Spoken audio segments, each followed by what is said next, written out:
Hey, Gannon. Nice to meet you. Meet you again. Yeah. These guys going here. Okay, Cristian. And that's Christian. Correct, but Great. there's no H. Christian. Great. Christian. Awesome. What do you believe, Cristian? It's a very open-ended question. Yeah. Where would you like me to begin? Preferably at the start, and you can conclude when you're done. Okay. Well, specifically, a deeply held belief that motivates you to do your, the things that you do in a daily sort of sense. Those kind. I'm not sure how to begin answering you. I've recently had a revelation, if you will, and a change of lifestyle. Cool. It's where I believe minimalism is a greater way to live. And I was living in a house surrounded by comfortable things like a big TV,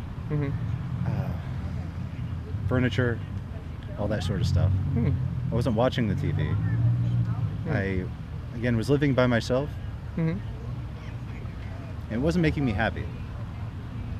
So I decided to simplify and got rid of a lot of things, gave away my TV, sold all my furniture, and now I'm trying to live a different lifestyle. And I feel like what I'm doing is very similar to what I believe Henry David Thoreau was trying to do when he wrote Walden. Okay. Yeah. And what I'm trying to do is to live a life worth writing about and to write about a life worth living. A Walden 2.0, if you will. Excellent. All right. I could keep talking, but hey, I'm not sure if you'd rather ask questions. Yeah. No. Let me just take some notes here. So, minimalism, you'd say that's like the belief. Resourcefulness. Resourcefulness. And minimalism, sure.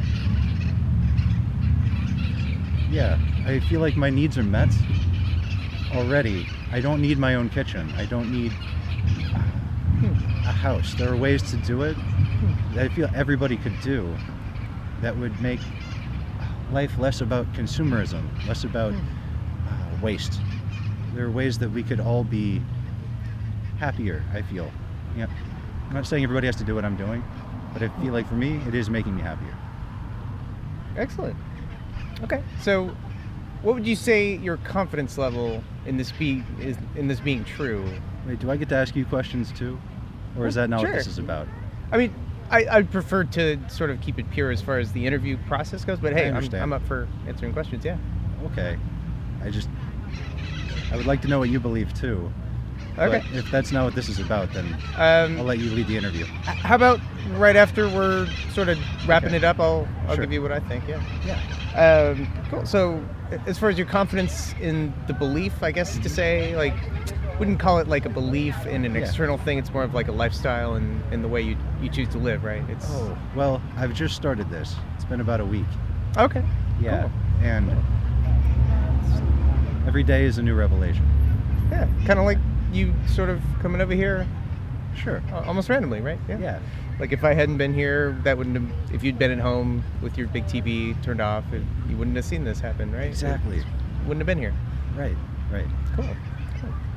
So then would you say it's like a true belief, or is it more of like an opinion that this is a good way to live? It's more of an opinion. I feel like it's an opinion. I've spoken to other people about this, and I realize not everybody can do this. If you're married, if you have kids, it's very hard to simplify your life to the point where you're doing what I'm doing. Right. What I'm doing, I don't want to say too much because I'm not sure people would like what I'm doing. It's how I'm living is very different. So would you say it's like arguably the best way? Well, you might say for yourself to live, I right? feel like, but not everyone. May I ask, when is your birthday? August 1989. Okay, Yeah. you're a millennial too. May 15th, 1987. Yeah. Okay. Yeah, so I'm 30. And I Right. feel like for millennials, a lot of people complain about having to pay rent and they're afraid I'm never going to be able to own my own house. Yeah. Why is that? And I think the way that I'm trying to do this, you save a lot of money, first of all. as millennials, I feel like this option that I'm trying, I'm writing about this, so hopefully in a year or two, I'm giving myself 2 years, 2 months, and 2 days. That's as long as Thoreau was writing Walden. Excellent. Okay. I feel like this option should be available to millennials, what I'm doing.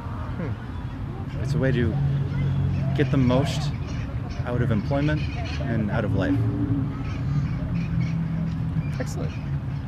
So then, how did you came to find out about like this way of living through Walden specifically, or just through reading, and also just an epiphany came to me one day that there's another way to do things. There's a different way to do things, and I feel like I'm too comfortable, being surrounded by stuff. I'm trying to transition, get to another station in life. I'd love to be a writer one day, and if I'm sitting surrounded by comfort, I'm never going to get there. Right? It's very easy to be distracted by Netflix and my big TV. Yeah. It's harder to write and sit down and do things that are meaningful. So I got rid of them. Excellent. I don't want to stand in my own way. Yeah, you want to be sort of unfettered and not be tied down to anything exclusively, so that you can explore all the possibilities that come your way. Is it fair to say? Yeah, life has so much more to offer than really awesome TV. Would you say then that, like, because you mentioned that not everyone can live this lifestyle. Yeah.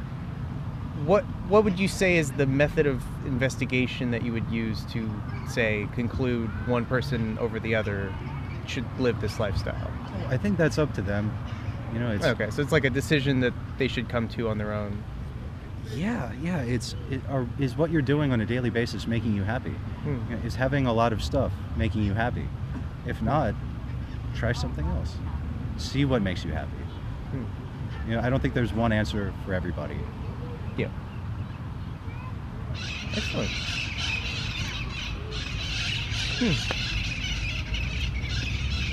So as far as like discovering that this is like true for you, right? You wouldn't say that it's like a fact that this is the way to live, right? I cannot say that, no. Yeah. So like people can become happy, say, through actually owning lots of stuff, and sure, if they call that happiness, then that suits them, right? Yeah. It's just not for you. Well, I was speaking to my father about this, and he was saying, he gave my grandfather as an example, saying that he grew up on a farm in North Dakota. He was saying, well, I'd love to make something of myself one day, get off the farm and see what else is out there. And I thought, well, he's really escaping poverty. He's not escaping unhappiness. But I mean, I shouldn't speak for him. You'd have to interview him to really know what he was thinking. Right. But some of the wisest people you will ever read about or talk to, speak to, seem to live simply. They don't need too much. I feel like it's people who are very materialistic that are never satisfied. How much is enough? And maybe the answer is it's never enough. But I feel like if you look within, you're already good enough.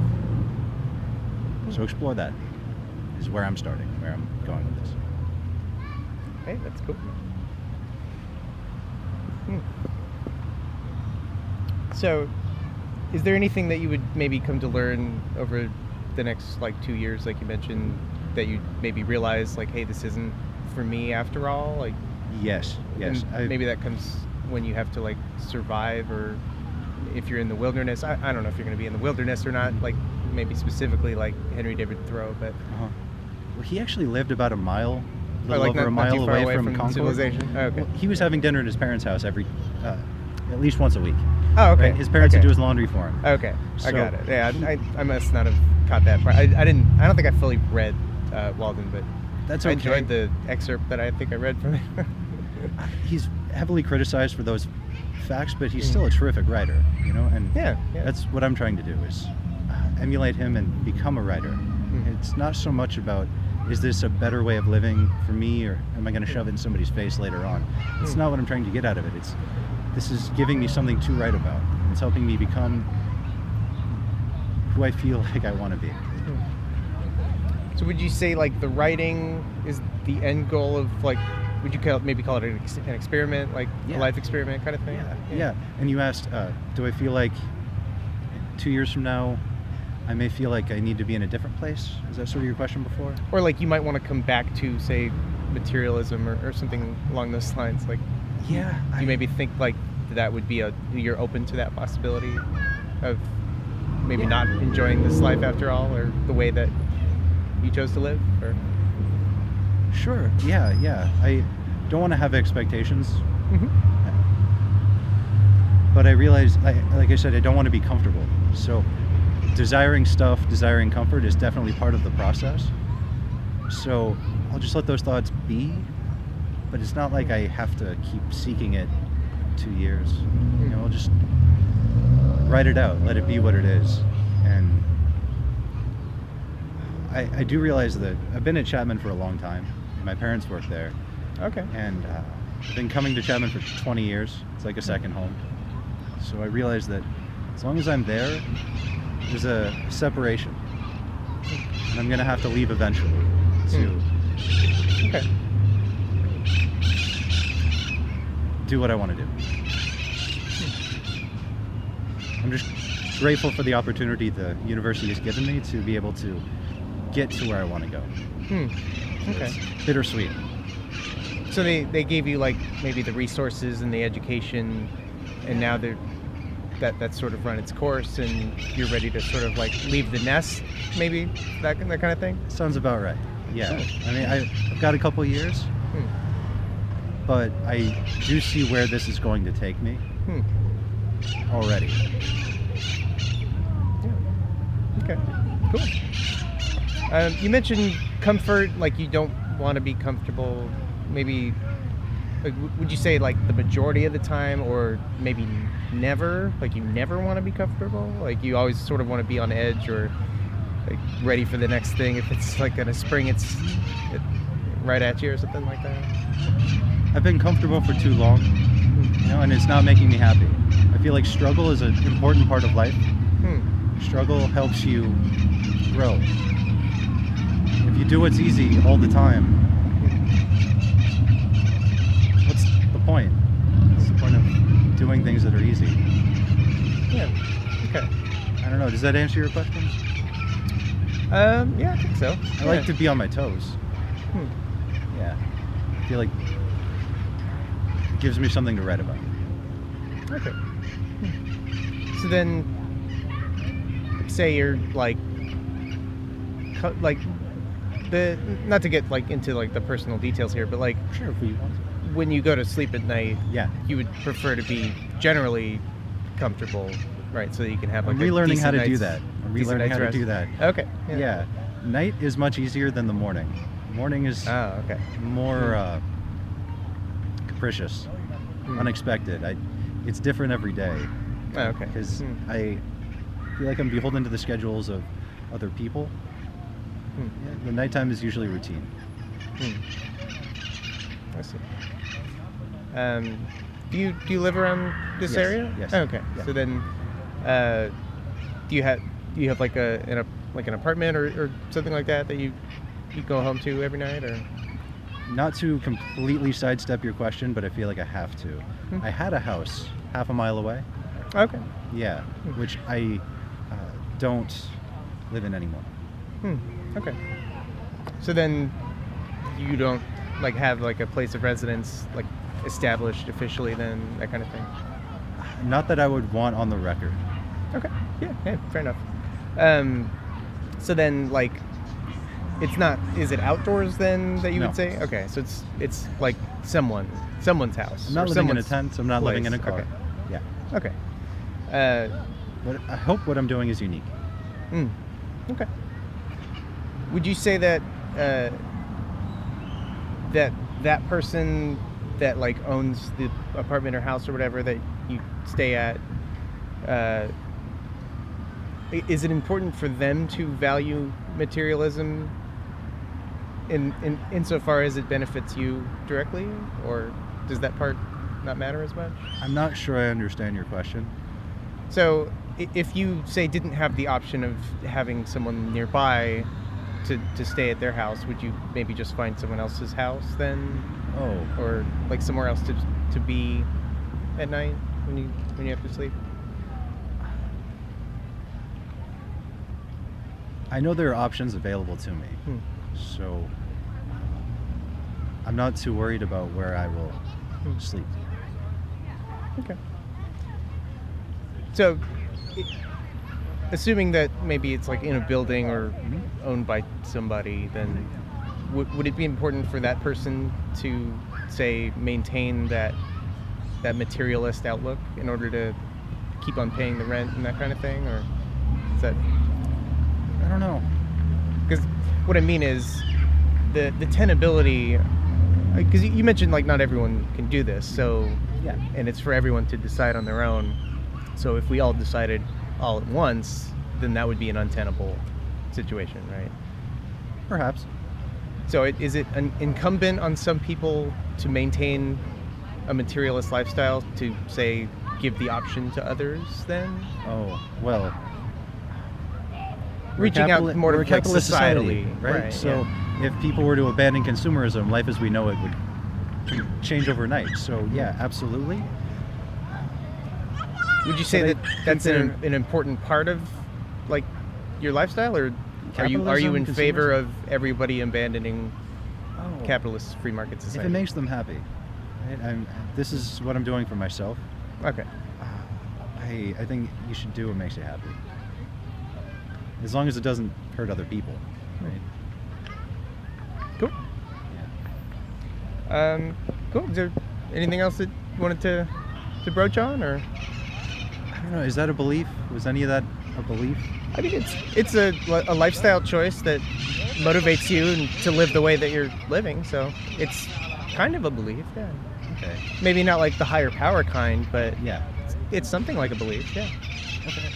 So, all right, this is great, man. I was nice appreciate to it. meet you again. Yeah, you as well. And take a card. I've got one. Oh, you got it. Oh, right.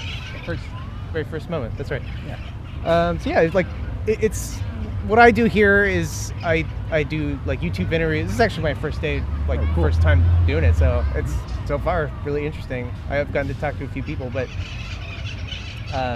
specifically what I believe, like with regards to like society, capitalism. No, how about higher power? So I'm technically an atheist. Cool. But by definition and not by group identity.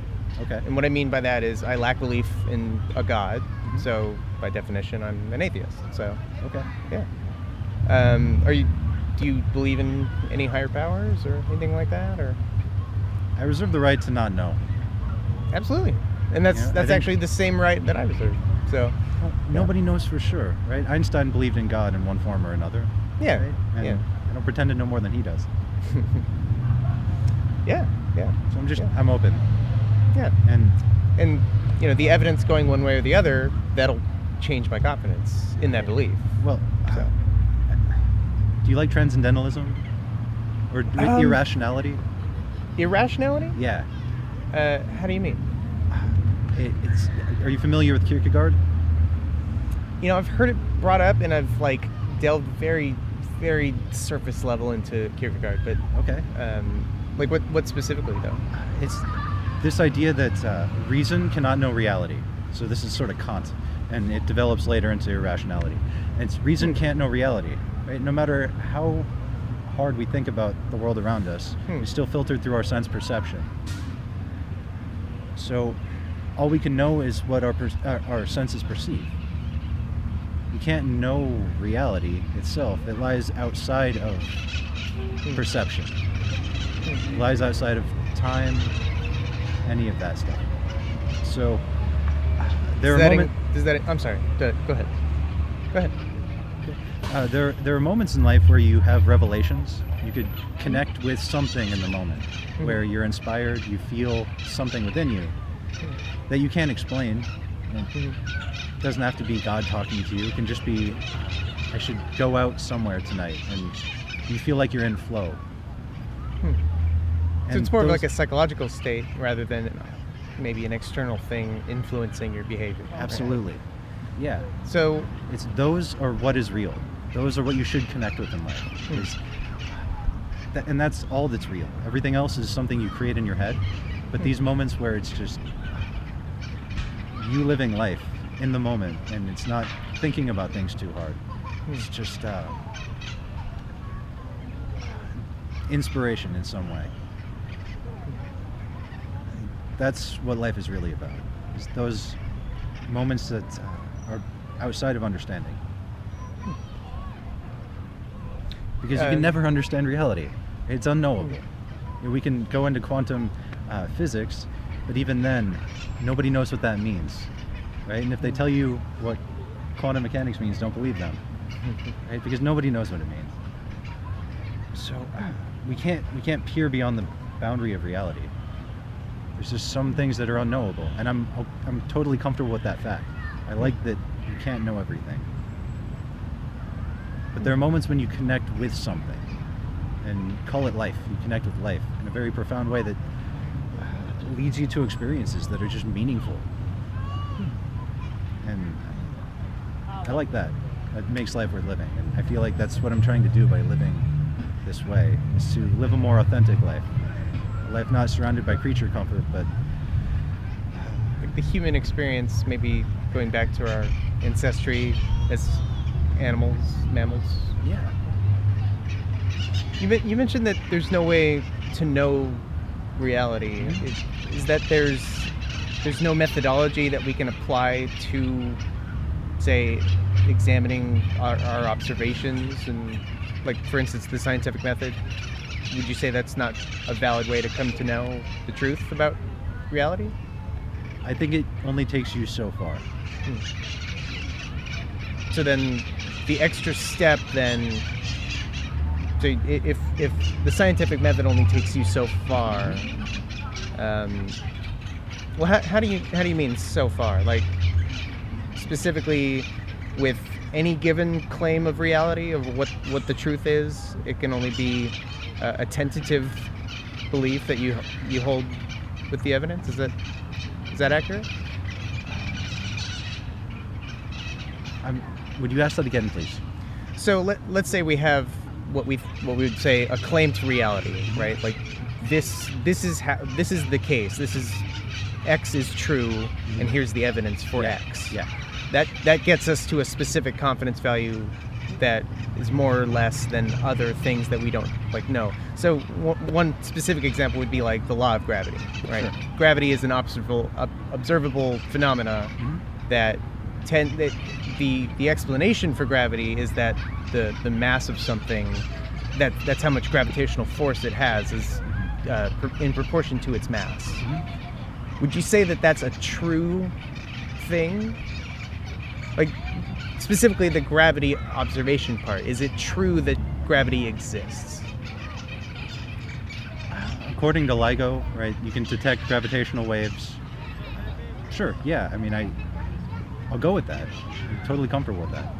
Okay, so then that's true regardless of your sense data and your perception. Well, not everybody believes that LIGO was going to detect gravitational waves, right? Stephen Hawking had a bet with Neil Turek, the director of the Perimeter Institute for Theoretical Physics, about would there be gravitational waves? And you can believe the data or not. Most people do. You know, it's what do you do with the numbers you're given? So then the observation so of much gravity, of life is what you choose to believe, right? And does it even matter if something's true? Does it matter to you if something's true? Would you like to believe true things more often than false things? How many true things do I not hear on a daily basis, right? I mean, I'm limited to what I can know. So I would prefer things I can connect with. You know, I feel that that's true. And it doesn't matter if it is or not.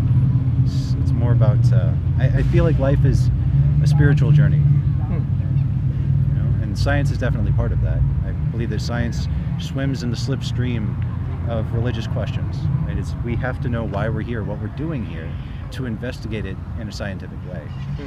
And you can't have one without the other. You can't have one without the other. They're both very important. So then, say, 500 years ago, pre-Enlightenment years. Sure.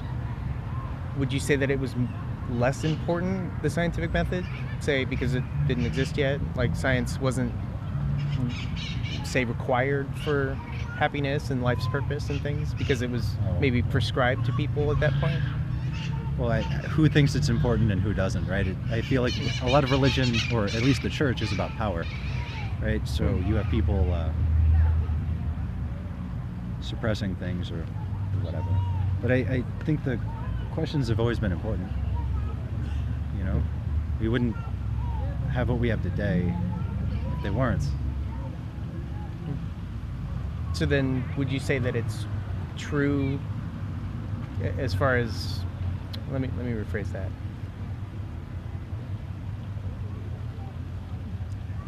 The conclusions that people come to, either through their senses, their observation, their perception, or say an external method like the scientific method, or some people maybe use faith to come to true conclusions, or what they would call a true conclusion. Is there a best method at reaching true conclusions? I feel like you can only use your sense perception, right? You can only know something by looking at it, by hearing it, by touching it, by measuring it, right? There's no other means. You can't just look at the table and instantly know everything about it. And its dimensions. So all we have is sense perception. And there's only so much you can see. There are colors right now we can't see. Are they not real? You know, we can't see atoms, but are atoms not real?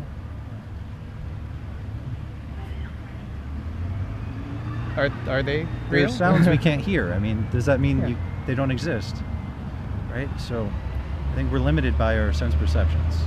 There's so much we can't know, so much we can't see. I mean, of course we can detect them, right? Through scientific discovery or whatever. But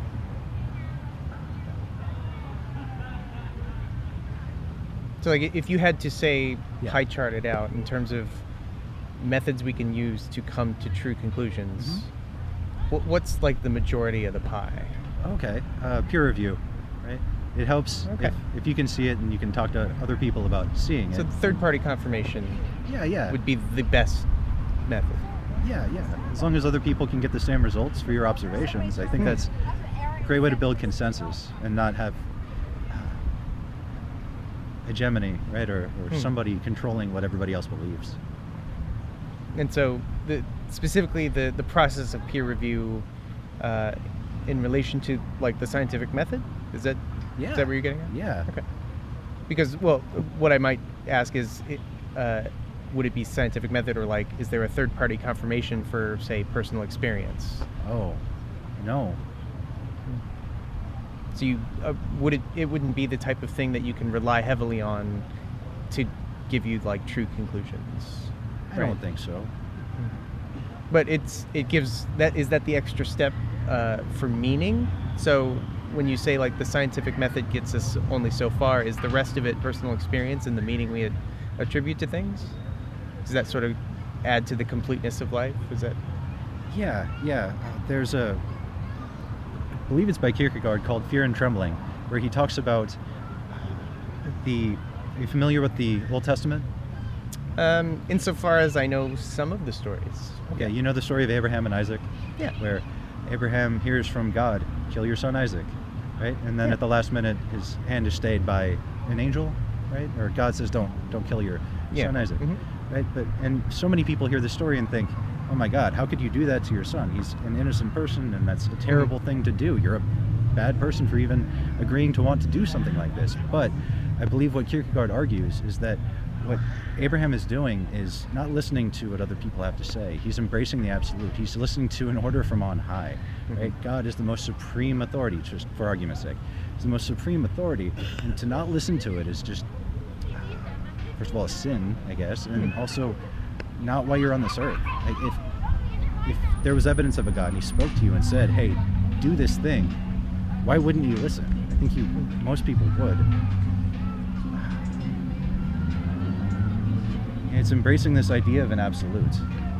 And the idea of this is there are moments that come to you, moments in life where you have some sort of inspiration telling you to do something that might not make sense to everybody else, but doing it ultimately leads to something much more profound. Like the story goes, he doesn't end up doing it. God ends up staying his hand, and then we're talking about his name today, if it's a historical document. But I think there's something to that. There's something to things that are beyond reason, beyond understanding, that you just need to go with. And you're asking about peer review to something that personal. I think there are limits to what you need to listen to from other people. You shouldn't listen to like if in the story that it were somehow we found like an extra page or two for it, and there was a part in there where Abraham asks someone like, hey, did you hear that? And they say no. Oh, it must have been in my head then.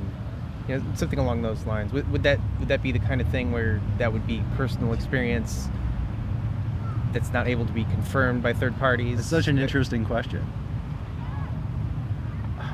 Well, because what I would want to know is, how do you tell the difference between a thought comes to you and God talks to you? That would be, for someone that claims that God talks to them, that would be the question I would want to ask them. So. Yeah, that's a great question. Get the feeling if God were speaking to you, you would know the difference. But then again, I've never had that happen. So I really don't know. I don't know. Neither do I. It's a lot to think about. Yeah. Great. Okay. Did you want to go a bit longer, or I can go either way. I was actually thinking about packing up here, but sure. Well, we kept talking about stuff that I believe. Yeah. You didn't get into much of what you believe, except for the atheism thing. Oh well, you mean in terms of that's an example of something I don't believe, right? So that's not what I believe. Human flourishing is one of the most important values. Okay. And there are several ways to say increase or decrease human flourishing. The ways in which we would determine or discover, say, the best method of increasing human flourishing, I believe can be done through science. Maybe not now, but and the reason for that is because science and the scientific method, in my belief, you hold beliefs tentatively to the evidence, or you apportion your confidence, to the evidence. And so when you get more data, which is a constant, incoming, so data is always coming in, and being able to filter that, specifically using the rigor of the scientific method, tends to lead to what I call true conclusions. And so far, it's been the kind of thing that, however long the scientific method or like science has existed in its form that we know of today, it's been a constant adaptive field that's constantly evolving. And that's actually like, it's almost, so evolution, for instance, is an observation, so change over time. Like, by definition, that is true. Yeah. The theory of evolution by natural selection that Darwin proposes is a theory because all of the evidence suggests that it is the truth. Okay. But it's tentative, so it's not 100% true. I don't know what percentage it would be. In fact, my ability to, say, self-report on my confidence on any given claim kind of falls to the fallacy of, I tell you what confidence or what percent I feel is the case, but how do I know that that's actually what real confidence I have in it? Like, it's in flux at any given moment. So, and it's a very healthy attitude. Yeah, I think so. It's working out for me. So, for you. And to the extent that it's like maybe a personal truth, I would say personal truths and things that people learn by way of personal experience. The best you can say is this thing happened to you, and your explanation for it may not suffice as it being true. So, for instance, God talks to you or Yeah. thoughts come to you. Yeah. Since you can't tell which one's which, Mm-hmm.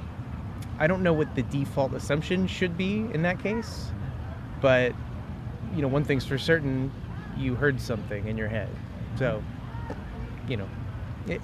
so personal experience is outweighed by peer review and evidence for things that we should and shouldn't believe. So that's Very cool. most of what I've got going on. So.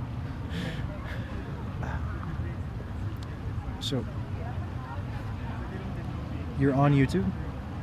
Well, I have no content as of now, but Oh. this will be my third interview as of today. So Okay.